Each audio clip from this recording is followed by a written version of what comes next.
So wait, was he pretending that he had a knife in his foot? Yeah.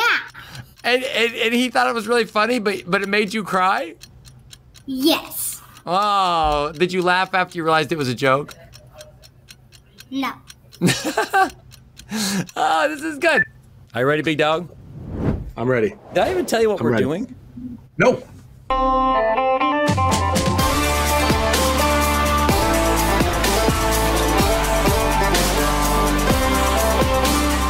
Welcome to Kansas QB, a podcast about growing up in rural Kansas, hosted by two former high school quarterbacks. And now, here are your manly hosts, Steve Jewell and Tyler Martin.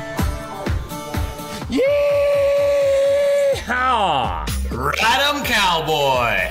Ooh, I got that mic a little hot. You turn that down. Ooh, growing up in the cornfields of the Sunflower State, we were inseparable. Brothers from different mothers who also happened to be sisters. Our moms, not us. Decades later, he's in Iowa, and I'm in Missouri. We'll always have Kansas, and we'll always be the QB. Howdy, folks, and welcome to the show. I'm Steve. He's Tyler. And today's episode is entitled The Toys of the 90s, Part 1. There may only be one part, but Part 1, just in case there's a Part 2. Hey, Tyler. Grandview. Yo. I hear your recruiting was a success. You remember we talked before, like, what's Tyler doing? He's out on the recruiting trail. I heard you had some success recruiting. Is there anybody that might be exciting and a difference maker for this coming season? So we have several players coming back that have a lot of experience and all conference type players, some All-American type players. So we're still expecting some big things out of those positions. We did get some transfers in at semester, some older kids. Have a quarterback that has come back. He's originally from Des Moines. He went to Des Moines Christian. He's been at Illinois State for a few years, and now he's going to come finish his degree up here. He's got 2 years left. We're really excited. He's had a really good spring.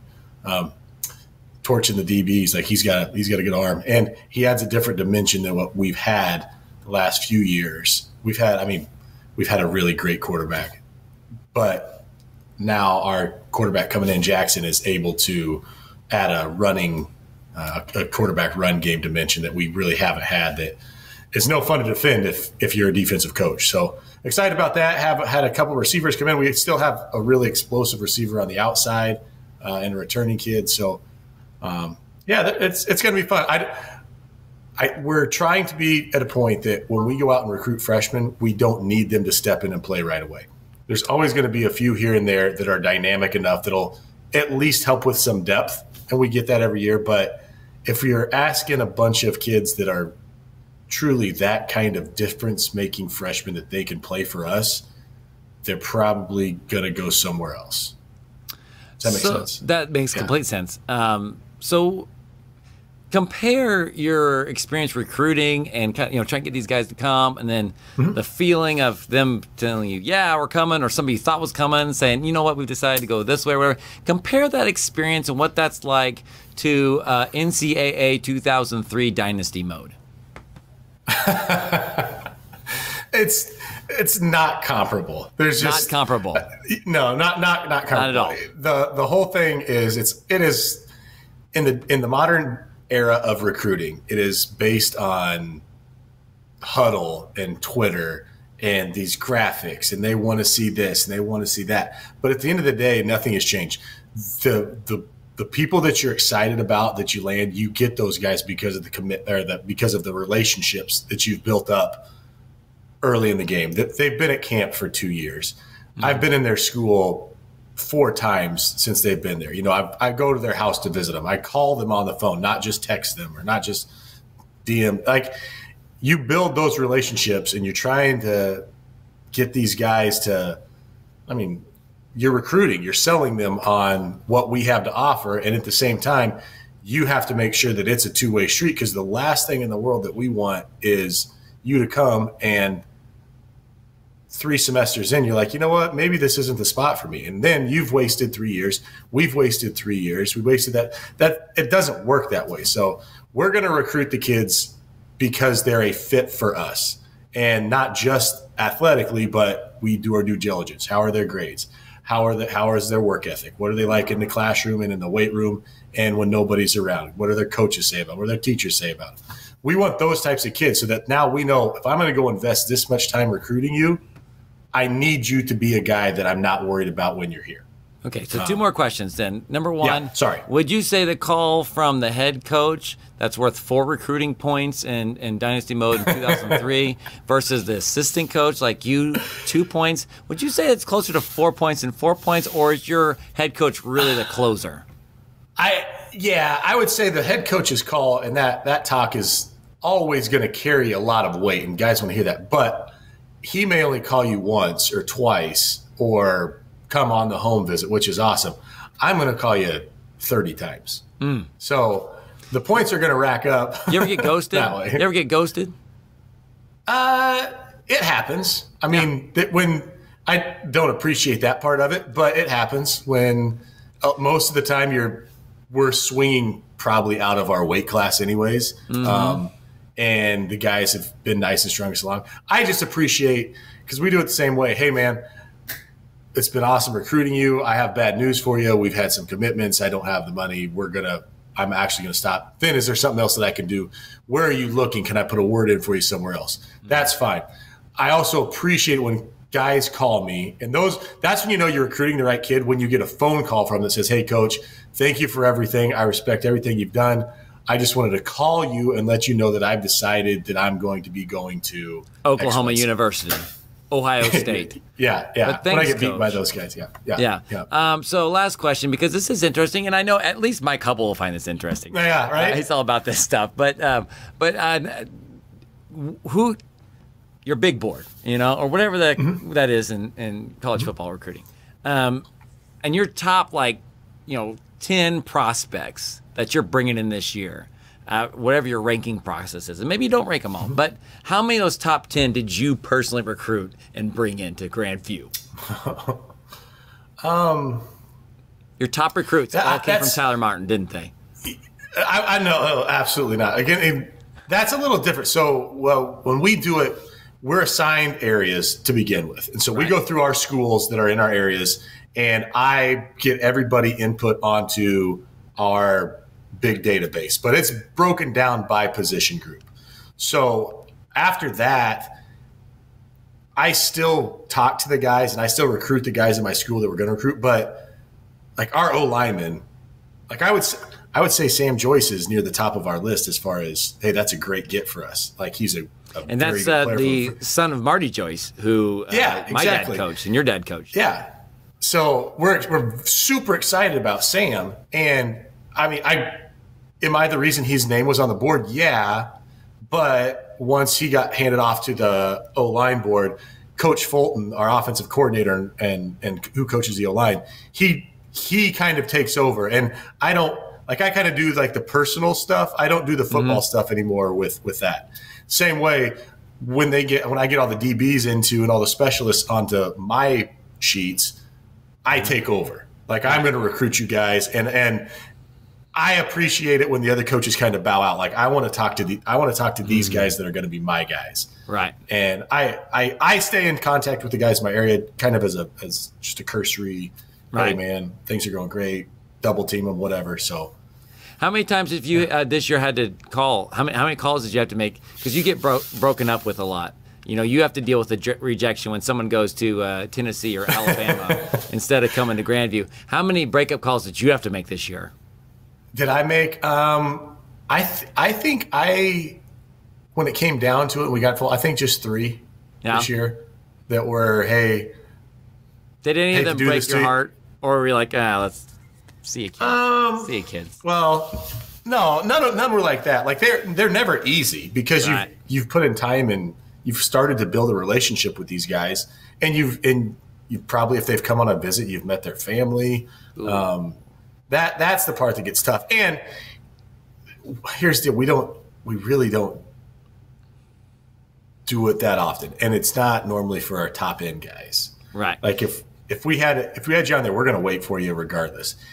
So you don't have to go too often, Stephanie, you guys go to Walmart, your parents pay for the dinner, and then Steph, Dad really likes you, but see you later. You don't have to do that. Didn't have to do that. No. All right, that would have been a great place to go to Broken News because that's funny. But let's instead, I want to mention some things left over from our sports cinema episode. You'd ask, one of us had asked, hey, if you're out there, tell us what you think. What were your sports movies that you enjoyed?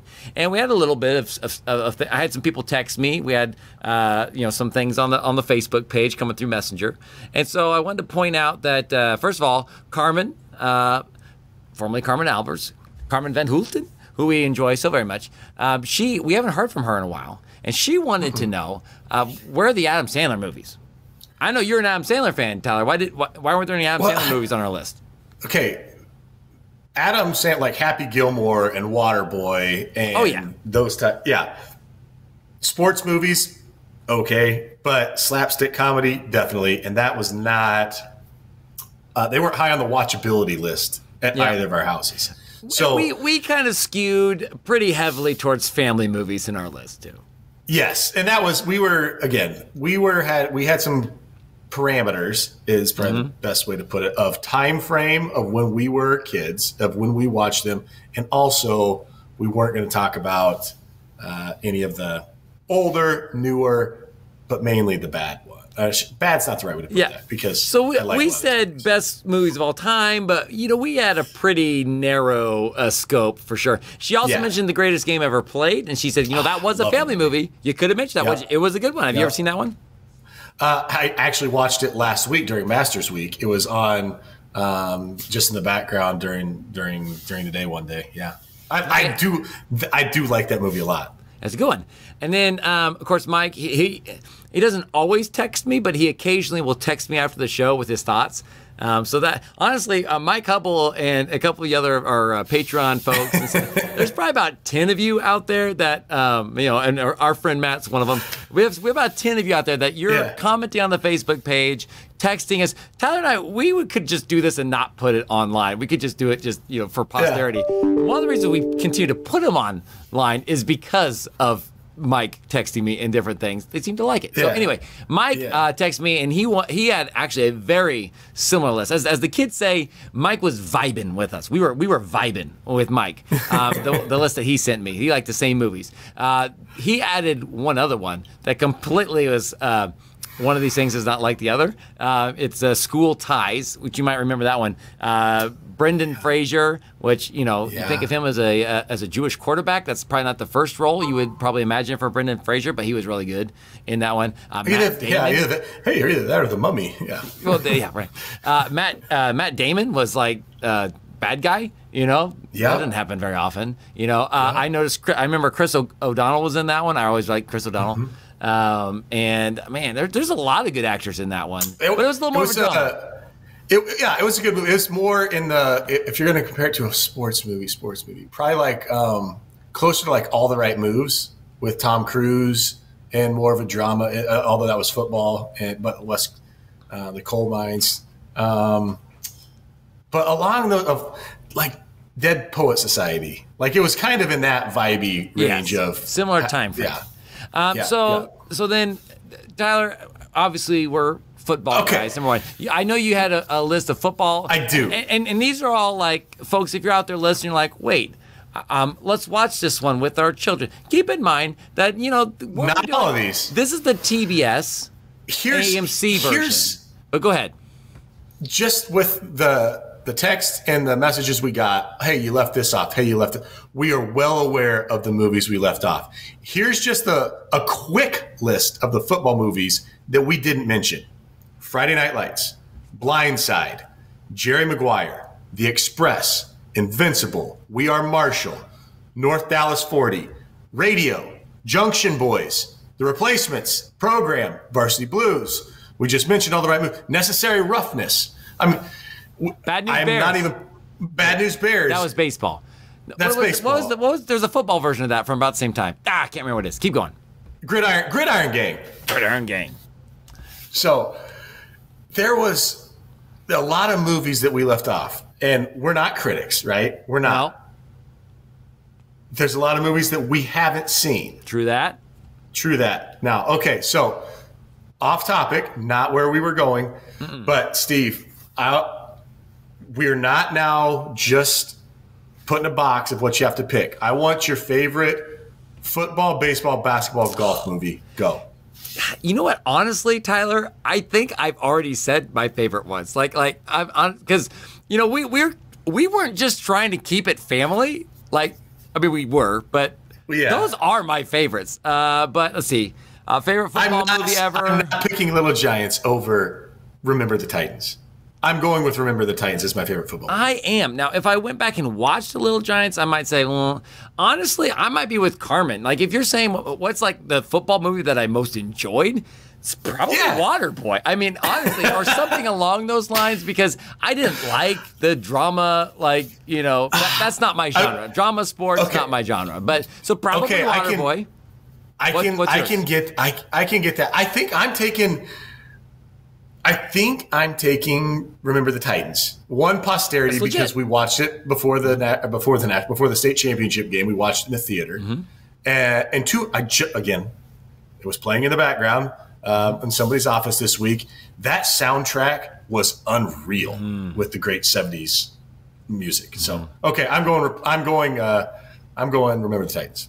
Okay, and then what do you say? Baseball next? Baseball movie. Top baseball movie? Oh my goodness! Yeah. We can include all the baseball movies from all the different times. Yep. I'd probably stick with Sandlot. Probably the Sandlot. Rookie of the Year. I liked it more than you did. I did like the Major League movies when I watched them later in life. But I think I would stick with the Sandlot. I'm going with For Love of the Game, another Kevin Costner movie. But I'm a big fan. That one's kind of more like you can sit down and watch that one with your wife, and she'll enjoy it because it's that kind of. But probably not with your kids, unless you're watching on TBS. Yeah, because I remember that was one that it was an R-rated movie, wasn't it? Wasn't it R-rated? I remember I wasn't allowed to watch it. That's what I remember. I did see it later on. It's when he's with the Tigers, right? It's a flashback. He's pitching a perfect game. And it's going to be his last game, and he has to decide if he's going to retire. But you're right. There's been a lot of good ones, and for me, I like The Rookie. We didn't mention Dennis Quaid, The Rookie. That was another one I enjoyed. That's great. But The Sandlot, I'm sticking with The Sandlot. Okay, basketball movie. There's a bunch that we didn't talk about. There's so many.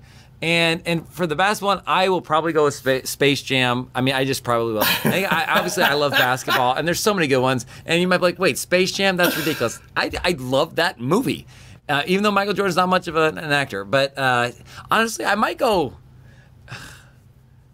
This is terrible. I'm trying to think. Well, obviously, Hoosiers. I would take Hoosiers above this one, but I like Mike. And these dumb, like, kids shows, like where Little Bow Wow. Little Bow Wow, he gets the shoes from Michael Jordan's shoes or whatever, and then all of a sudden he can ball and he's because there's a line in that one where a young Dirk Nowitzki, back when he has head like shaved, comes up to him and he says, "Hey, can you autograph these for my niece?" And he says, "Yeah, sure. What's your niece's name?" He says, kind of looks around and goes, "Dirk." I mean that was pretty darn good. I don't know. I'm sure if I thought about it more, I'd come up with something else, but yeah, I like the comedies more than I like the drama when it comes to sports. White Men Can't Jump. I wasn't allowed to watch that one. I think I did watch it later on TBS, and the parts I saw I liked, but I couldn't even tell you what the plot on that one is. Probably my favorite basketball movie is it's either Coach Carter or Glory Road. I'm going with Glory Road. Both very good. Yeah, I'm going with Glory Road. I like Glory Road. Again, I would take Hoosiers over that. Like, if we're going drama, I would probably go back to Hoosiers. Kevin mentioned it's kind of slow, and it was, but the basketball in that one, and the idea of Jimmy the shooter kind of coming off as a, as kind of a wild, free agent pickup, and just the whole thing when they play a game against the team in the orange jerseys, and when they measure that's all that stuff. I'm all about that. If you can get to the basketball parts. All right, last one. Golf. I want to talk the golf because there's been a lot of golf movies. Yes. Legend of Bagger Vance. Yeah, okay. The greatest game ever played. Legend of Bagger Vance, is that the one with Will Smith is the caddy? Will Smith's the caddy, and who's the golfer? Is it Shia LaBeouf? No. That's the great. No, that's the greatest game ever. Greatest games ever played. Yeah. Okay. Right. Yeah. I'm getting mixed up in my head. It is no. Man, we're really killing. Juna. Yeah. Okay. Is it Matt Damon? Is it Matt Damon? Maybe it's Matt. Oh yeah, maybe. Okay, all right. It is Matt. It is Matt Damon. It is Matt Damon. Okay, I'll double check that, and if that's not true, I'll cut it out so we look smart. Yeah. Tin Cup. It's not close. Tin Cup. My favorite. Okay, Tin Cup. Again, I was gonna say that Tin Cup or and again TBS version of Tin Cup. But I hated the ending. I wanted him to win so bad. Ball. Obviously, that's iconic, right? Take a drop, Roy. I wanted to win. I will probably still take Adam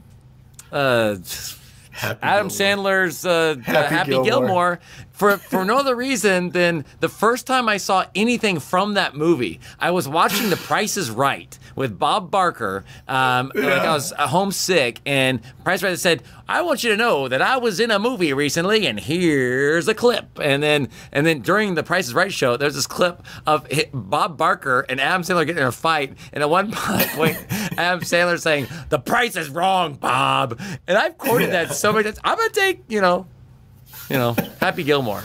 And Tyler, that's good. I don't know if is that good? No, I should have something else. I feel better about it though. You know what, Tyler? You know what? We're at 21 minutes. That's the show, man. That's the show. We'll finish it. That's why we didn't know that was going to be why it's part one. But it's part one because we're going to finish this discussion. We're going to stop before broken news, and we're going to come in with the 90s toy thing because that is not what this episode was about. We're going to come at that with you on the next episode. But Tyler, I'm going to skip down to the bottom of my list here. All this perfect 90s toys. Yep, all the way. Well, that does it for things that we remember. We haven't even done it yet. And as we reach, I don't know, the middle of the Tin Cup movie, we're just thrilled that we remembered something. Kansas QB is a production of the Jewel Media Podcasting Network. And before we go, we want to thank Tracy of Tracy Lindley Voiceovers for the way to professional audio. And of course, I would like to thank Tyler for clearing time in his busy schedule to not talk about toys of the 90s.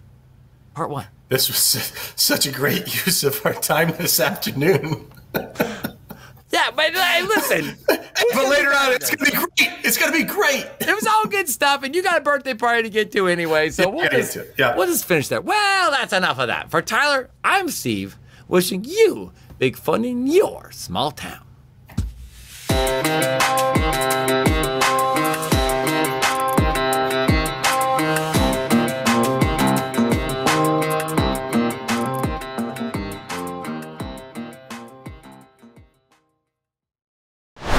Do you want to do the podcast with me since your dad's not there?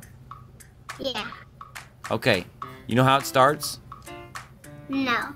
Have you ever seen our podcast before?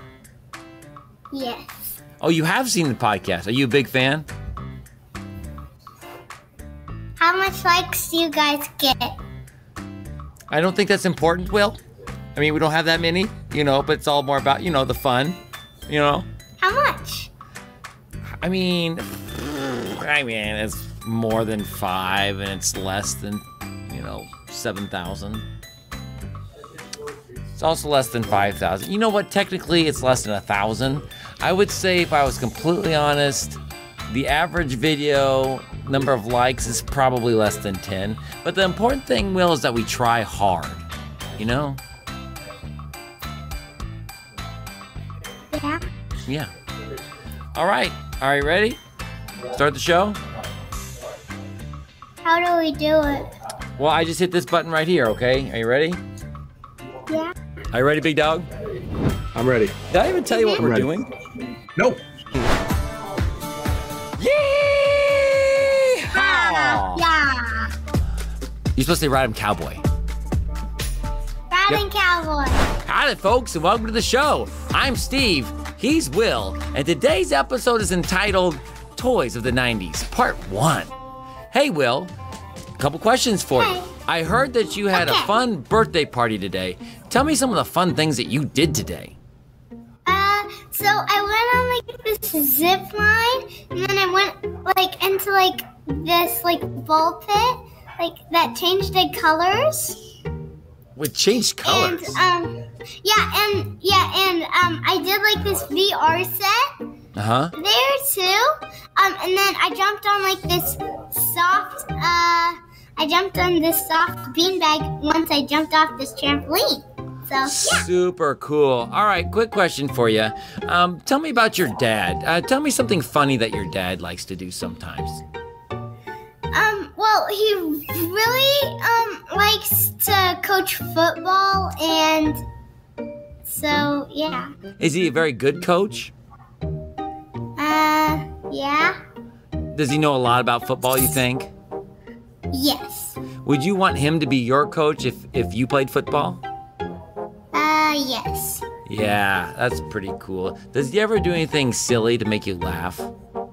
Yes. Can you think of anything? Okay, go ahead. So one time me and my mom were in the kitchen, and then my dad was cutting up fruit, but then he was by the fridge, and then he put his arm on the fridge and on the counter, and then I thought and then the knife was on the table, but I thought me and my mom thought it was on his foot, he stabbed it on his foot, but then I started to cry, but then my dad was So wait, was he pretending that he had a knife in his foot? Yeah. And he thought it was really funny, but it made you cry? Yes. Oh, did you laugh after you realized it was a joke? No. Oh, this is good. What about your grandpa? What about Papa Mark? Does he like horses? Yes. Do you like horses? Yes. Did you know that? I like eagles too. You like horses and eagles? Yes. Okay, well, you're very patriotic. Did you know that one time your Papa Mark, he let me ride a horse, and I fell off the horse and broke my arm? I rode many horses at his credit dinner, but I never fell off because, yeah. So you trying to tell me that you're a better horse rider than me? Oh, yeah, because I love horses. Horses are pretty great. Hey, Will, who's your parents' favorite kid? Who's I'll be right back. Okay, yeah. I'll be right back because I have to go ask. Okay, okay, go ask. That's good. Yeah. Okay, all right. Yep. Dad? Yeah. What? Who's your favorite kid? Who's my favorite kid? I can't. Oh, pick one, Tyler. What did he say? He said that we are all his favorites. Can you turn around and tell him, Dad, that's a cop-out? Dad, that's a cop-out. Anything else you want to say before we wrap up the show? Wait, what's wrap up? You mean that? Wrap it up. It means we're almost done, so we're gonna finish the show. Any other thoughts you want to tell the folks at home? I don't know. All right. Well, this is the part of the show, Will, where we dance. Are you ready?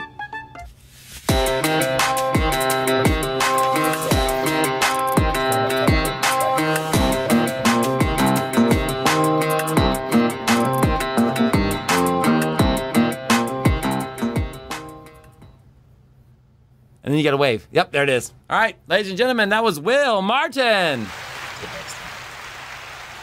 Tyler's kid. Tyler's kid.